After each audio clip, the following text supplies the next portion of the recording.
Welcome to part 1 of the Professional Communication course. Let's start out with our core values. We have several core values that define us as an organization. This means working together seamlessly, sharing a common goal, and ensuring our actions align with our core values. The core value we are using as our guide today is customer focus. We need to consistently remind ourselves that our customers are our top priority. It might be an obvious statement to say, without our customers we wouldn't have a company or jobs.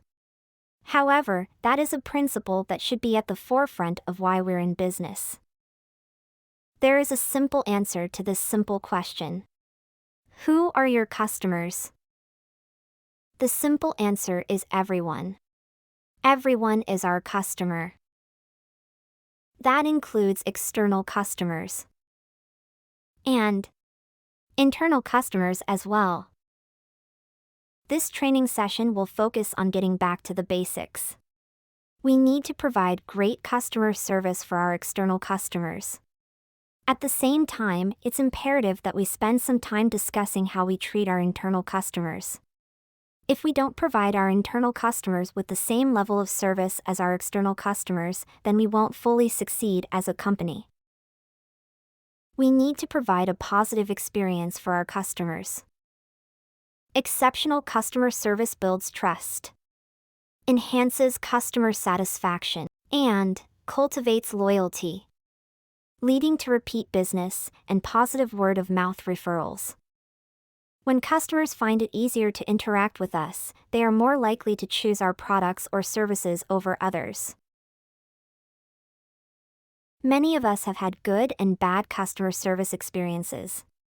These experiences can really make or break the success of a business. Have you ever had a bad or poor customer service experience? This can be very impactful to our company as well if we are not providing great customer service.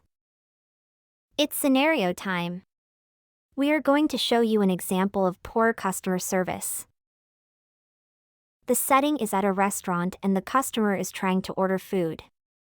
The customer decided to go inside and get service from a cashier. The customer walks up to the counter to be served. The cashier doesn't greet the customer and only provides a cold stare without a smile. I'd like to order a hamburger meal, please. What size fries? I'll take the medium size, please. How about the drink? What do you mean? What size?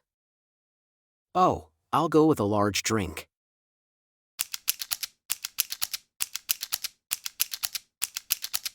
$12.80. I didn't get a cup.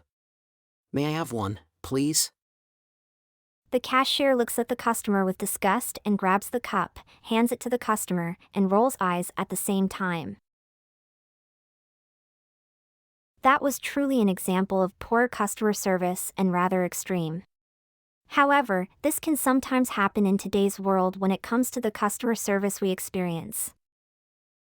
What are some basic ways the cashier could have provided better customer service? Here are a few examples. Asking the customer, "How may I help you?" Smiling as the customer approached the counter. Before telling the customer the total, they could ask, "Is there anything else you'd like to order today?" They could also politely state, "If that completes your order, the total will be $12.80, please." The way a conversation ends is just as important.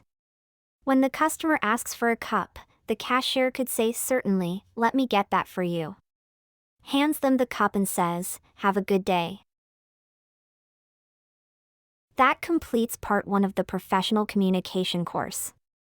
The next step is to view part 2 of this course.